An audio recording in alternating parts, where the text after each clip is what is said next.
Vous vous sentez plus fatigué, plus faible, vous perdez du muscle et vous avez arrêté la viande?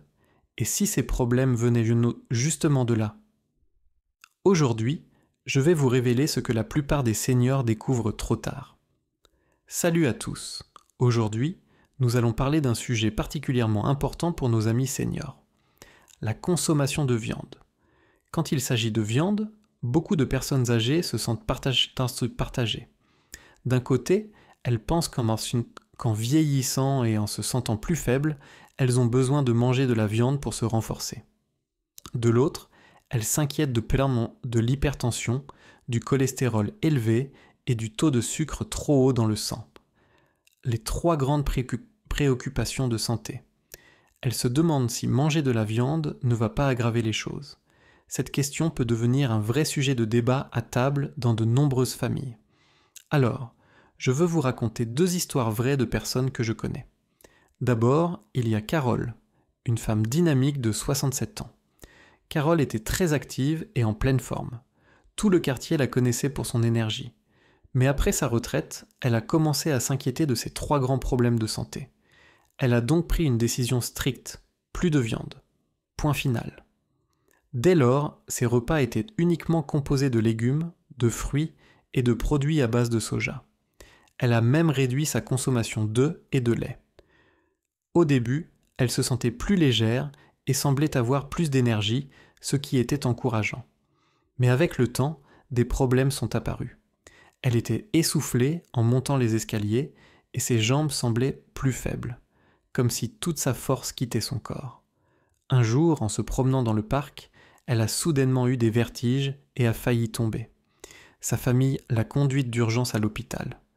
Le médecin l'a examinée et lui a diagnostiqué une sarcopénie. La cause ? Une carence prolongée en protéines, surtout celles de haute qualité d'origine animale. La deuxième histoire concerne Georges, un homme de 70 ans. Pendant un moment, Georges ressentait des douleurs aux genoux. Il avait du mal à s'accroupir et à se relever. Il pensait que c'était simplement dû à l'âge et n'y prêtait pas trop attention. Puis un jour, chez lui, il a failli tomber et sa famille a insisté pour l'emmener à l'hôpital. Les résultats des examens sont tombés.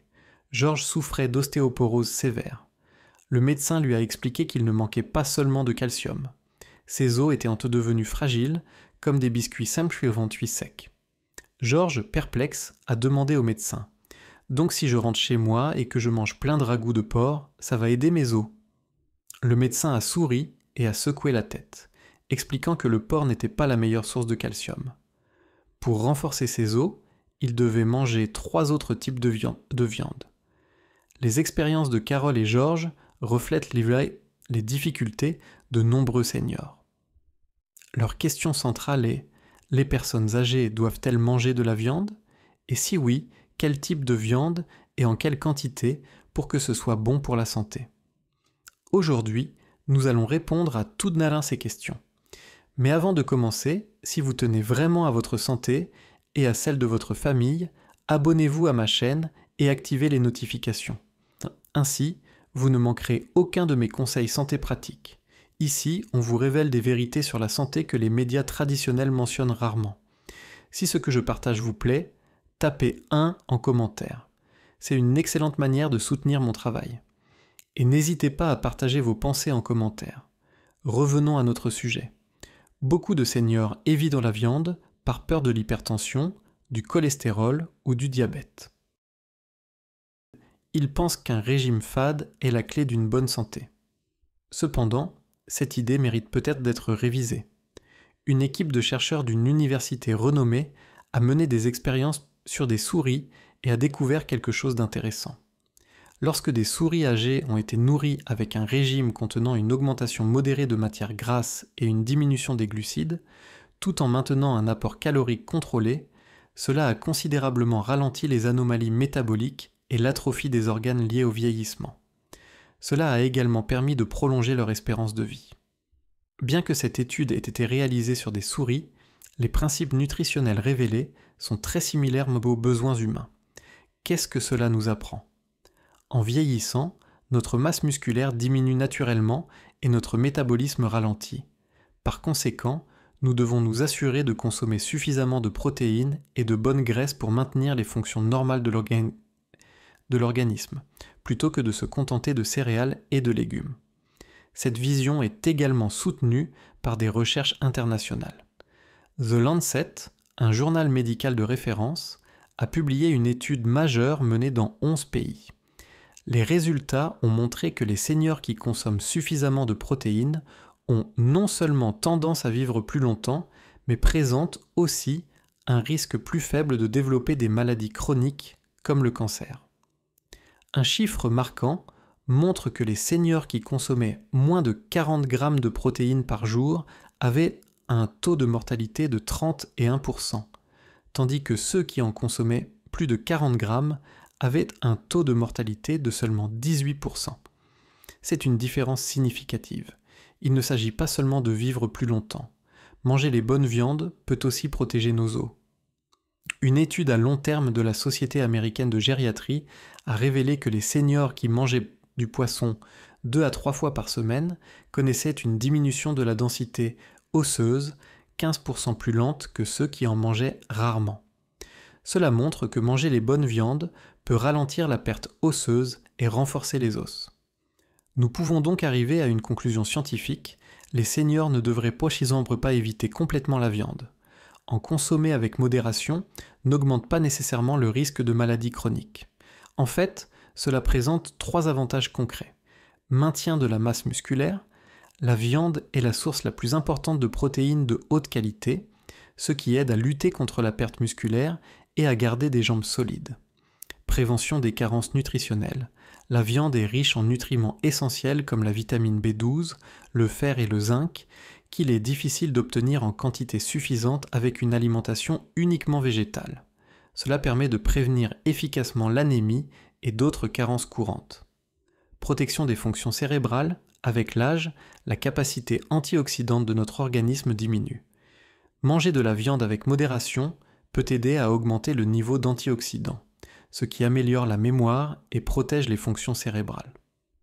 Très bien, maintenant que nous savons que manger de la viande est important, pourquoi tant de personnes sont-elles encore réticentes ? C'est principalement à cause de malentendus et de mythes persistants.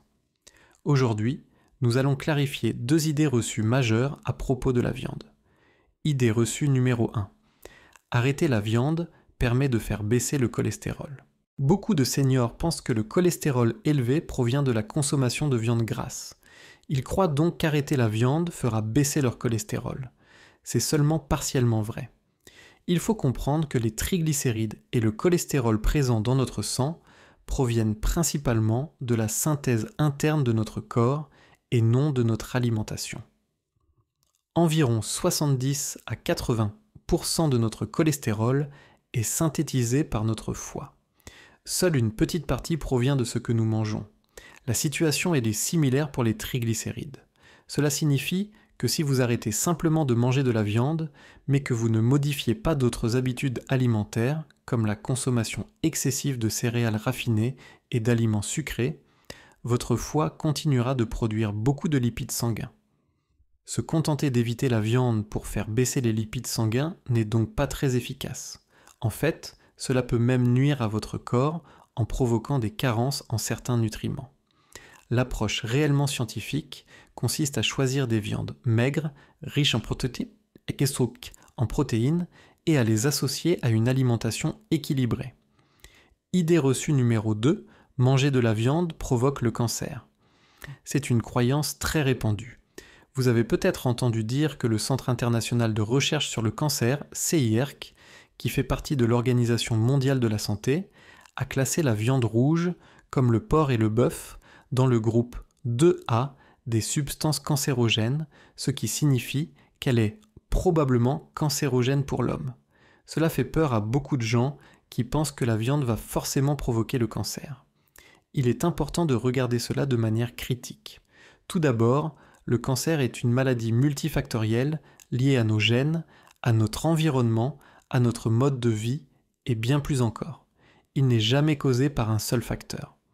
Deuxièmement, les risques mentionnés dans les recherches proviennent principalement des graisses saturées contenues dans la viande rouge et des additifs présents dans les viandes transformées comme les saucisses et le bacon. Enfin, et c'est le plus important, tout dépend de la dose. Toute affirmation qui ne prend pas en compte la quantité est scientifiquement infondée. Une étude américaine a montré que les seniors qui consommaient plus de 113 grammes de viande rouge par jour avaient un risque significativement plus élevé de mourir d'un cancer ou d'une maladie cardiaque que ceux qui n'en consommaient que 14 grammes par jour. Les recommandations nutritionnelles conseillent aux adultes de consommer entre 40 et 75 grammes de viande par jour. Dans cette fourchette, et avec une alimentation équilibrée, le risque lié à la viande rouge est minime. La conclusion est donc claire. Manger de la viande n'est pas la cause principale du cancer. L'essentiel est d'en consommer avec modération, de faire des choix sains et d'éviter autant que possible les viandes transformées. Très bien, maintenant que nous avons dissipé les idées reçues, nous pouvons révéler la réponse la plus importante. Quels types de viandes sont les meilleurs pour les seniors ?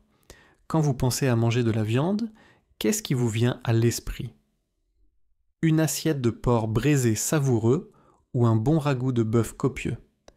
Le porc et le bœuf sont des classiques familiers sur nos tables, mais pour les seniors, ce ne sont peut-être pas les meilleurs choix. Pourquoi ? Le problème avec le porc, c'est sa teneur en graisse, surtout la graisse visible, elle est tout simplement trop élevée pour ceux qui doivent surveiller les 3 grands problèmes de santé. En consommer trop impose une charge supplémentaire à l'organisme. Le bœuf, quant à lui, est excellent pour les protéines, mais ses fibres musculaires sont notoirement dures et denses. Pour ceux qui ont les dents moins solides et une digestion affaiblie, chaque bouchée devient un effort pour les dents et l'estomac. C'est un peu éprouvant. Alors, existe-t-il des alternatives qui permettent de savourer la viande sans alourdir le corps, tout en renforçant nos os ? La réponse est oui. L'Organisation mondiale de la santé a clairement identifié 3 types de viande essentiels pour la santé des seniors. Le poisson riche en acides gras oméga 3, la volaille maigre et le canard riche en fer. Ces viandes aident à renforcer notre immunité, favorisent la santé osseuse et réduisent le risque de maladies chroniques. Permettez-moi de vous présenter ces 3 types de viande. Premier, le poisson, or pour le cerveau et calcium pour les os, issus de la mer. Le poisson est une viande douce et bénéfique. Il offre d'innombrables bienfaits. Tout d'abord, il est très facile à digérer. La structure protéique du poisson est souple, ce qui le rend facile à assimiler. Le taux d'absorption dépasse 90%, ce qui en fait une source de protéines idéale pour ceux dont la digestion est affaiblie. Deuxièmement, le poisson est une véritable source de calcium. On pense souvent que le calcium vient du lait ou du tofu, mais de nombreux petits poissons sont étonnamment riches en calcium, surtout ceux que l'on peut manger avec les arêtes, comme la carpe, le ruban de mer ou les sardines. Les sardines en conserve sont un cas particulier. On pourrait croire que les aliments en conserve ne sont pas bons pour la santé, mais ici, c'est une exception. Le traitement à haute température et haute pression rend les arêtes de poisson si tendres qu'elles fondent dans la bouche. Chaque 100 g de sardines en conserve contiennent environ 300 mg de calcium, soit à peu près autant qu'un verre de lait. Mieux encore, le poisson contient naturellement de la vitamine D, qui est la clé pour permettre l'absorption du calcium dans notre organisme. Elle garantit que le calcium que nous consommons est bien utilisé pour renforcer nos os. Enfin, le poisson est un véritable gardien de notre santé cardiovasculaire. Les poissons des mers profondes, comme le saumon et le thon, sont riches en acides gras oméga 3 qui agissent comme des nettoyeurs de tuyaux dans nos vaisseaux sanguins. Ils aident à réduire la viscosité du sang, à éliminer le mauvais cholestérol accumulé sur les parois des vaisseaux et à maintenir des artères dégagées. Cela réduit considérablement le risque d'athérosclérose, de crise cardiaque et d'AVC. Quelle est la meilleure façon de le consommer ? Le bar cuit à la vapeur conserve le plus de nutriments. Vous pouvez aussi faire mijoter une soupe chaude de carpe au tofu. De temps en temps, une boîte de sardines de bonne qualité est un choix intelligent. Deuxième viande, le poulet. Le complément forme le plus abordable. Si le poisson est une viande douce, le poulet est une source de force fidèle et fiable. Nos muscles sont comme un compte en banque. On y dépose beaucoup quand on est jeune, mais en vieillissant, si l'on ne fait que retirer sans déposer, le compte finit par être vide. On devient faible et sujet aux chutes. Le blanc de poulet sans la peau est le meilleur choix pour continuer à alimenter le compte. Sa teneur en graisse est très faible et c'est une protéine de haute qualité qui aide efficacement à ralentir la perte musculaire. Le muscle est aussi un nutritionniste pour notre système nerveux. Si vous ressentez parfois des engourdissements ou une faiblesse, cela peut être le système nerveux qui vous rappelle qu'il a besoin de soutien. Les vitamines B, contenues dans le poulet, nourrissent les nerfs, en particulier la vitamine B6. Ces nutriments favorisent aussi le métabolisme des protéines, ce qui renforce indirectement notre immunité. De plus, le poulet est riche en phosphore, un véritable allié du calcium. Ensemble, ils rendent nos os solides et flexibles. Comment le consommer ? Faites mijoter une soupe chaude au poulet avec des patates douces et des baies de goji. C'est réconfortant, nourrissant et un excellent plat de récupération pour les seniors. Troisième viande, le canard. Un aliment nourrissant sous-estimé. Comparé au poisson et au poulet, le canard est moins courant sur nos tables, mais c'est une bombe nutritionnelle souvent sous-estimée. Premièrement, c'est un champion du fer. De nombreux seniors manquent de fer, ce qui peut les rendre pâles et fatigués. Le canard est très riche en fer, bien plus que le poulet. En plus, c'est du fer héminique, que le corps absorbe plus facilement. Il est très efficace pour améliorer le teint en cas d'anémie et soulager la fatigue. Deuxièmement, la graisse de canard est saine. Sa composition en acides gras est très différente de celle du gras de porc et se rapproche davantage de celle de l'huile de poisson. Elle est riche en acides gras monoinsaturés et polyinsaturés, bénéfiques pour notre santé cardiovasculaire. Ils aident à réguler les lipides sanguins et à faire baisser le mauvais cholestérol. Pour les personnes concernées par les 3 grands problèmes de santé, le canard est un choix plus sain que le porc. Une fois mijotée, la viande de canard devient très tendre, ce qui la rend facile à manger pour ceux qui ont les dents plus fragiles. Alors, comment choisir entre ces 3 types de viande ? C'est simple. Si vous souhaitez protéger votre cœur, votre cerveau et vos os, choisissez le poisson. Si vous voulez renforcer vos muscles, stimuler votre immunité et rendre votre corps plus fort, mangez davantage de poulet. Si vous avez tendance à manquer de fer, le canard est un excellent choix. En résumé, ces 3 trésors nutritionnels sont plus faciles à digérer, plus faibles en graisse et fournissent les protéines et nutriments essentiels dont nous avons besoin, ce qui en fait des aliments incontournables sur la table des seniors. Très bien, maintenant que nous avons présenté les 3 meilleures viandes pour les seniors, vous devriez avoir une nouvelle compréhension de la façon de manger de la viande de manière saine. Le poisson, le poulet et le canard sont plus faciles à digérer et plus faibles en graisse que le poulet, que le porc et le bœuf. Ils apportent aussi des protéines de haute qualité et des nutriments essentiels. Ce sont des choix sains pour le régime alimentaire des seniors.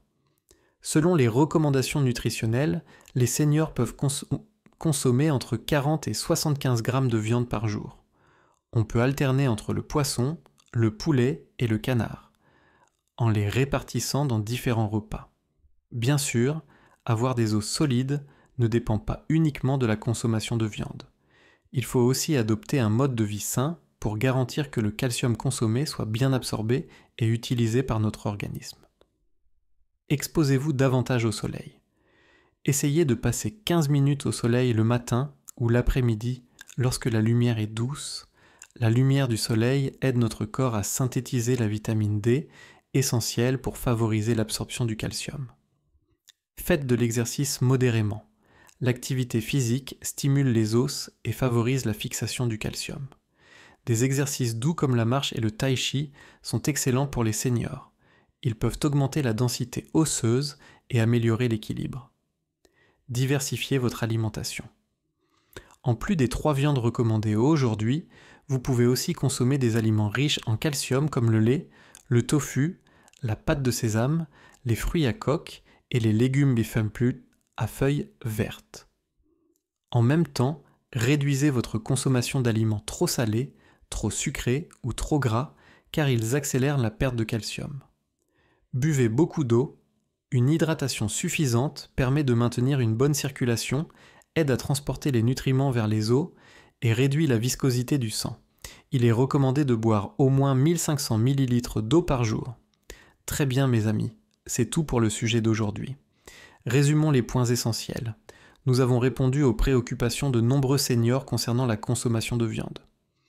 Nous avons appris que ne plus manger de viande du tout peut entraîner une perte musculaire et une faiblesse, comme la sarcopénie, et que manger la mauvaise viande n'aide pas à résoudre des problèmes comme l'ostéoporose. Les recherches scientifiques nous montrent même que les seniors peuvent en réalité être en meilleure santé et vivre plus longtemps en consommant des protéines avec modération.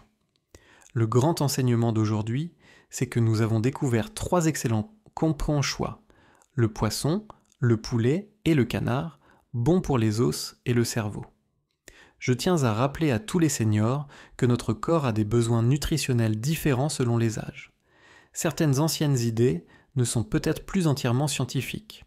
Aujourd'hui, votre corps a besoin de nutriments de haute qualité, faciles à absorber pour maintenir la force musculaire et la densité osseuse. Ne rejetez pas complètement la viande, simplement par crainte des 3 grands problèmes de santé. Et ne pensez pas non plus que manger n'importe quelle viande suffira à régler les problèmes.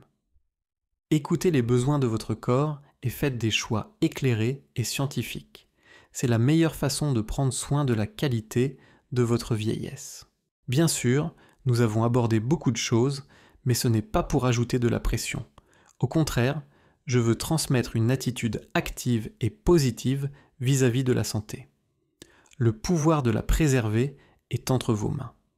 Mettre de temps en temps un poisson vapeur à la place du porc ou remplacer un plat gras par une bonne soupe au poulet, ce n'est pas difficile. C'est l'investissement le plus rentable pour votre santé. Ajoutez-y une petite marche quotidienne au soleil et vous découvrirez une version plus forte et plus dynamique de vous-même. Rappelez-vous, prendre soin de vos os, c'est assurer votre bonheur pour les années à venir. Si vous avez trouvé le contenu d'aujourd'hui utile, tapez 1 en commentaire pour me montrer que mon partage est précieux. Si vous pensez que c'était inutile ou incorrect, tapez 0 en toute honnêteté. Vos retours sont ma plus grande motivation pour continuer à m'améliorer et à vous offrir du contenu encore meilleur. Je vous souhaite à tous de manger intelligemment, de gagner en santé et de profiter de chaque journée avec vitalité. On se retrouve dans la prochaine vidéo.